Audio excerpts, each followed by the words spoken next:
Hi, I'm Fred. And I'm Sarah, aka the Paris Quiz Mistress. We're two friends addicted to trivia, and we're rewatching Alias. But this is not an Alias podcast. Every episode, we play general knowledge trivia on a theme. 5 quiz questions for you to play along. And the iconic early 2000s spy thriller show starring Jennifer Garner Doesn't really matter. Because this is not an Alias podcast.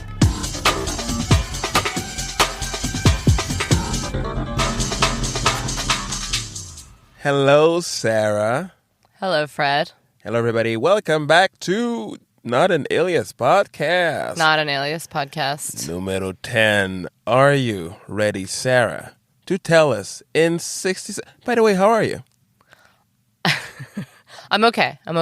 Good. I'm a little nervous for this recap. All right. There's a lot of information. I do not doubt that you're going to be successful at telling us in 60 seconds sharp what happens in episode 10 of season 1 called Spirit. Go. So Sydney is was kidnapped and she's being held at ST6 because she's suspected of being the mole. And then somehow Rusick is the mole, and that was lucky. And then she goes to Kenya and she has this like socialite look, and she tries to. There's some sort of mission happening. Oh, she's trying to figure out who Anini Hassan is now. What's his new identity? Marshall says that the sunglasses look super swank.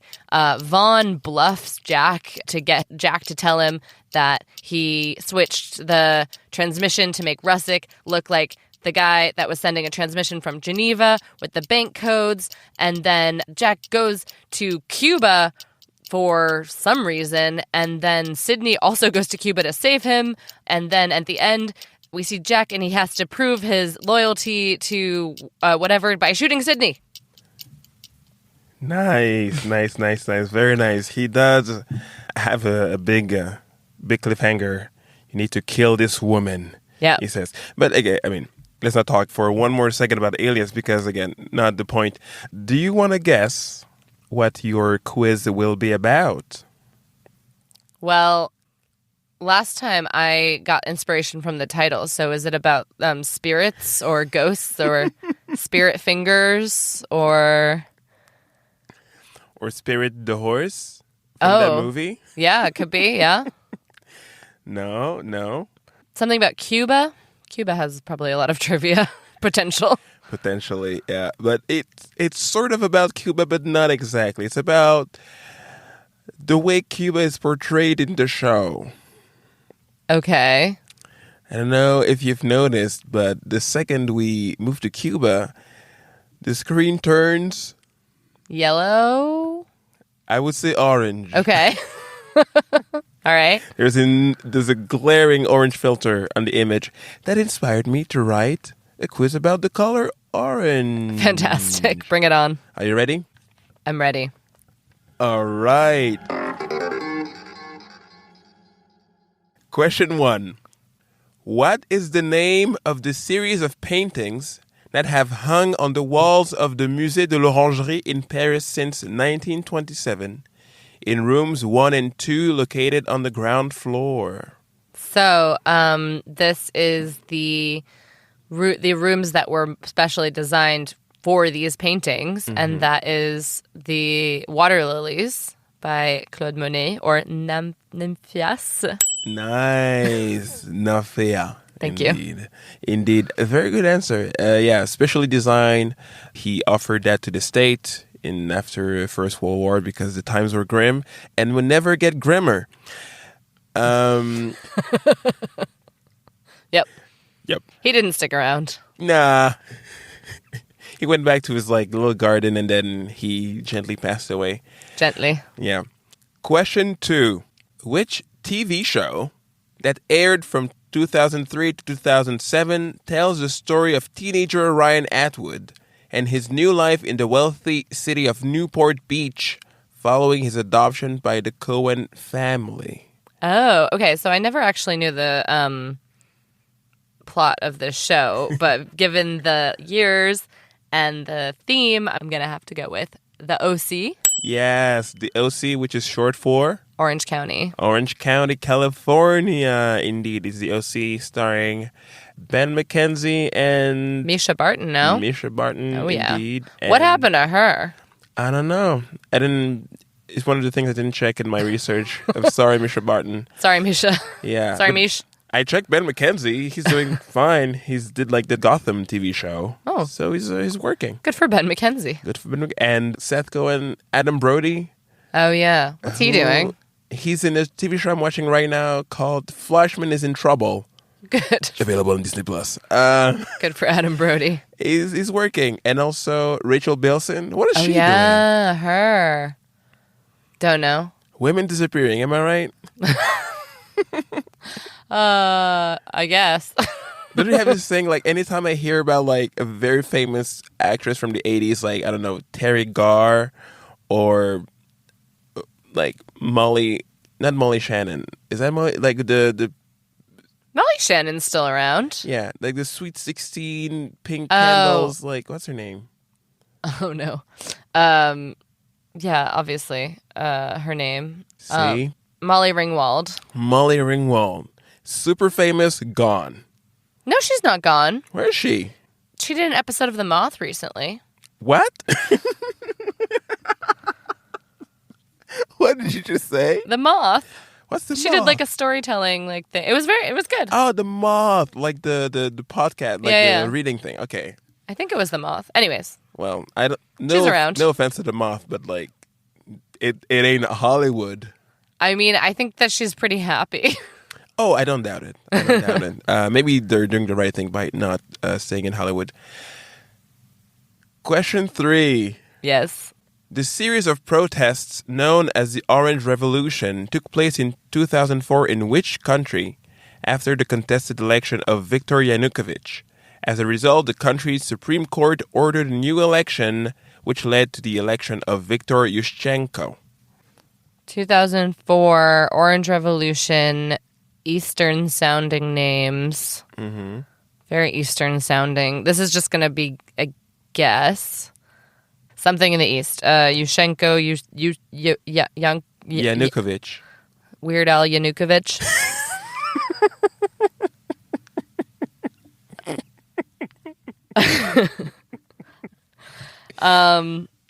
Belarus. Neighbor. Now you're going to get me on geography. Ukraine? Yeah. Okay. You got it. You got there. All right. You got there. Just a little bit to the south. Yeah. Ukraine. Question 4. In the novel A Clockwork Orange, what is the 2-word name of the drug-laden drink consumed by the novel's teenage gangsters? The first word is a product for which Montenegro had the highest per capita consumption in the world in 2020, and the second word is an arithmetic sign. Okay, this is another one I don't know. So the arithmetic signs are plus, minus, times, and divided. So I'm guessing plus, minus, because that seems like more like a drink. Mm-hmm. I'm guessing plus. Yes, you got that. And what does Montenegro consume? Is it like beer plus? No. It's quite a common drink that is pretty much drunk by everyone in some form or another. Is it wine plus? Everyone. Everyone. Yeah. Oh, we don't know the same people. Water plus? I don't know this. Xanax smoothie plus. Yeah, that is drunk by everyone. Xanax smoothies. Do you want one last guess? Like a Milk plus? It's milk plus. Wow. Indeed, they go to the milk bar. What about the lactose intolerant and the vegans? It's mostly everyone. All right. You know, not beer. Like babies or.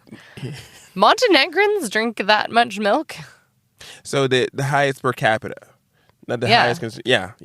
That's crazy. It's crazy. It's like a lot of European countries, like Montenegro, Austria, Finland, are in the top. Ireland in that list. And number one producer is India. Of milk, yeah. Yeah. A lot of cows. Yeah, but it says 6 billion people drink it. So, I mean, it's It's a lot. It's a lot of people. 3 out of 4. That's pretty impressive. Good. Question 5. Het Oranje Legioen, Oh my gosh. or the Orange Legion, is the name of the group of fans of which national football team? The name derives from the House of Orange-Nassau, the current ruling dynasty of the country. Oh, football. Soccer. Football. Oh, yeah. Football, soccer. Yes. Football. Yeah. Well, you said national football, and I was like, NFL. My brain just did a... An American. Yeah, sorry.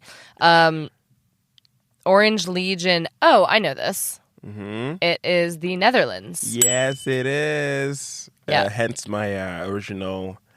Oh, that was... Oh. rehearsed pronunciation of Legioen. Good job. But yeah, the king is like Orange Nassau family, and so they dress in orange for everything. They do, which is confusing because, I mean, it's like the kind of thing once you know, because there's no orange on their flag, whereas I think every other national team pretty much is like flag colors. Yeah, and no one wears orange. Yeah, it's good. It's distinctive. I went to a France versus Netherlands roller derby match, and the derbiers were definitely in orange. Nice. Yeah. Very nice color. Well, very well done for the quiz. Congratulations. Thank you. That was a great quiz about orange. I had fun writing it. Good. We have now reached the end of the trivia section. Let's slowly get into the spirit of talking about Alias. Fabulous. Let's do it. What were your thoughts about Spirit? We had a great Alias from Sydney, the like Southern belle, socialite, like Yes. worldly, fancy, drunk lady. That blonde wig, excellent. That hat, excellent. That accent, whatever it was, persona, excellent. Yep. And the Marshall line, for which Marshall is known. Super swank. Super swank. That was very funny. Yep. Yeah, it was a fun episode. The whole surgery thing was kind of like Mission Impossible-ish thing happening of like changing faces, even though, I mean, she bumps into him and I'm like, obviously this is the man. Yeah, he didn't. Did he look that different? I mean, no, they couldn't actually do He surgery. had a mustache. They couldn't do actual surgery on the actor, so they had to put a wig and a mustache on him. Yeah. Anyways, it's, well, without spoiling too much, it's laying the groundwork for things to come in terms of folks changing their appearance. Okay. So Vaughn update. I really liked that Vaughn zinged Jack for once. I guess I mean, it was a good bluff. it was interesting. It was interesting. Like, he did what he had to do. Like, it's so obvious that it wasn't a mystery, really. I guess Jack is just trying to be like secretive and everything, but I'm like, for sure you did it, and it's the right thing to do in that moment. And then Sydney gets mad that he like quote unquote had Russa killed, and I'm like, why are you mad? He saved your life. Yeah. I just don't like Vaughn very much. You know that. Also, when he changed the transmission, he's just like typing in from K Directorate, and they're like, "Whoa, this was from K Director." Like, if nothing would be encrypted. I know. Anyways, no. The other thing that I was just like, "Come on," that like Sydney like secretly goes to Cuba to try to save Jack, which I don't even know if we knew that he needed to be saved in the first place. Like, no, he didn't. he was doing the thing that he was supposed to do. She caused more problems, if anything. Yeah, so she was like, I need to go to... Anyways, it's fine. Okay, you need to go to Cuba, and SD6 can't know about it. And then she's walking around this, like, terrorist guy's, like, cell, whatever, neighborhood, with a picture, like a police sketch of Jack. Being like, have you seen this? Have you seen this hombre? Although, yeah. Yeah, it's that the audience knows what she's doing there. You know, just in case there's been so many things happening that you forgot. But, I mean, her and Vaughn are kind of young and impulsive, and they are working against a lot of their, like, their instincts aren't yet honed, I guess. So that is true. Yeah, it makes sense. Little Will update. Will Pimpin. He's doing his thing. I don't even remember what he's doing. He meets guy in the parking lot who tells him that McNeil's in jail. Oh yeah, that SD6 was mentioned in a deposition. Yeah, exactly. Yeah. He hears SD6 from the pin for the first time. And oh yeah, the recording. No, the guy sent the mini tape. The mini tape. Yeah. And then so he's still on the trail. He's still doing his thing, like, you know, just going along. Being there. Exactly. And also journalism. Yeah. We've got a pretty hot set of episodes coming up, so stay tuned. Yeah. Oh yeah, this Vaughn giving her a gift. I'm like, ugh, stop that. Ugh. In a pro. So in a pro. Tim Will Tippin. Well, Merry Christmas. Bye. Bye. Thanks for listening to Not an Alias podcast, produced by Celia Brondeau with original music by Mad98. If you love what we do, leave us a tip. The link to the tip jar is in the description. And you can follow all things trivia at Paris Quiz Mistress. And all things Fred at Fred Me Up. Until next time. Stay nerdy and keep quizzing.